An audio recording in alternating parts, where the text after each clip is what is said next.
बिस्मिल्लाहिर्रहमानिर्रहीम अस्सलाम वालेकुम। और आज जो रेसिपी आपसे शेयर करी हूँ वो बहुत ही मज़ेदार, बहुत ही झटपट बन जाने वाले काबुली पुलाव की रेसिपी है। और ये बहुत ही झटपट और मज़ेदार सी रेसिपी जो है वो बनती है और घर में आप जो है बहुत आसानी से इसे बना सकते हैं ईज़िली। और इसे बनाने के लिए यहाँ पे मैंने 1 किलो जो है वो मटन लिया है और इसे मैं अब जो है वो पैन में डाल रही हूँ। और ये मैंने अच्छी तरह से धो लिया था और उसके बाद मैं यहाँ पर इसको डाल रही हूँ। और इसके बाद यहाँ मैं इसमें 7 से 8 जवे लहसुन के डाल रही हूँ। इसके बाद मैं इसमें 1 चम्मच, एक छोटा चम्मच इसमें नमक का डाल रही हूँ। और इसके साथ ही यहाँ पे मैं इसमें 1.5 लीटर पानी डाल रही हूँ। 4 बड़े कप जो है वो मैं पानी डाल रही हूँ।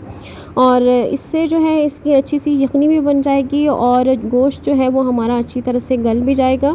सो हम यहाँ पे गोश्त को गलने के लिए जो है वो छोड़ देंगे। और यहाँ पे मैंने चावल ले लिए हैं 4 कप के बराबर और 4 ये तकरीबन मीडियम साइज़ के कप हैं।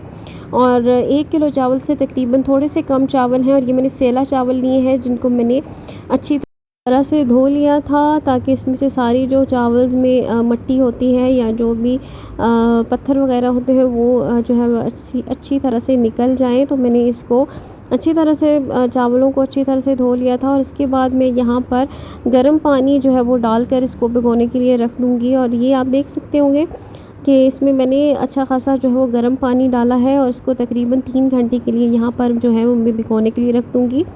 और यहाँ जो है हमारा गोश्त जो है वो अच्छी तरह से गल चुका है और इतना मैंने इसे तकरीबन 90% जो है वो इसको गला लिया था। और इसके साथ ही जो हमें यखनी चाहिए वो भी हमारी अच्छी तरह से तकरीबन 4 कप के बराबर जो है वो निकल आनी चाहिए।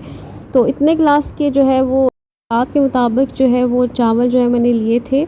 आप अपने हिसाब से चावल इस्तेमाल कर सकते हैं। और यहाँ पे मैंने पैन में ऑयल ले लिया है 1 बड़ा कप और मैंने इसमें तकरीबन इसके बाद शामिल करनी है गाजरें, जो कि मैंने 7 से 8 जो है वो बड़ी गाजरें ली थी और इसके साथ इनको जूलियन कट कर लिया था। और इसके साथ मैंने काली जो है वो किशमिश ली है और उसके साथ ब्राउन किशमिश भी जो है वो मैंने ली है। और उसके साथ मैंने बादाम लिए हैं। और सबसे पहले यहाँ पर मैं गाजर जो है जूलियन कटी हुई इनको अच्छी तरह से डालूँगी और साथ में मेवाजात जो भी हैं उनको ऑयल में अच्छी तरह से जो है वो फ्राई कर लूँगी। और यहाँ पे मैंने तमाम जो है वो मेवाजात जो हैं वो यहाँ पे डाल दिए हैं। उनको जो है वो मैं थोड़ा सा कुक कर लूँगी क्योंकि इसके बाद ये इसकी रेसिपी के जो है वो मेन इंग्रेडिएंट हैं। तो यहाँ पर मैं इनको ऑयल में अच्छा सा जो है वो कुक कर लूँगी। फुली कुक नहीं करना, तकरीबन हाफ़ कुक करना है। और इसके बाद मैं इसी ऑयल में जो है यहाँ पर जो है हमने गलाया हुआ था गोश्त वो मैं इसमें डाल रही हूँ। और गोश्त को जो है तब तक यहाँ पे फ्राई करूँगी जब तक गोश्त के ऊपर जो है वो अच्छा सा ब्राउन सा कलर नहीं आ जाता और वो अच्छी तरह से फ्राई नहीं हो जाता। तो तब तक मैं इसे यहाँ पर जो है वो पकाऊँगी। और देखिए कि कुछ देर जो है वो फ्राई करने के बाद ऑयल में जो है इसका कलर जो है वो अच्छा खासा चेंज हो चुका है। तो मैं इसमें से गोश्त निकाल लूँगी। और इसके साथ ही यहाँ पर मैंने 2 मीडियम साइज़ के प्याज लिए थे और उसी ऑयल में मैं जो है यहाँ पर प्याज डाल रही हूँ। और प्याज जो है इनको बिल्कुल भी ब्राउन नहीं करना, सिर्फ इनका कच्चापन दूर करना है। और यहाँ पर मैं अच्छी तरह से यहाँ पर चम्मच चला लूँगी और इनको बिल्कुल गलाना नहीं है, उनका सिर्फ कच्चापन दूर हो चुका है। तो यहाँ इसके बाद मैं इसमें शामिल करूँगी टमाटर। और टमाटर मैं अपनी चॉइस से शामिल कर रही हूँ, अगर आप ना डालना चाहें तो आप ना डालें, लेकिन मैं यहाँ अपनी चॉइस से यहाँ पर टमाटर जो है वो शामिल कर रही हूँ। और टमाटर मैंने 2 जो है वो बड़े साइज़ के लिए थे वो मैं इसमें शामिल कर रही हूँ। और टमाटर जो है इतना मैंने कुक करूँगी कि ये अच्छी तरह से जो है वो सॉफ़्ट हो जाए।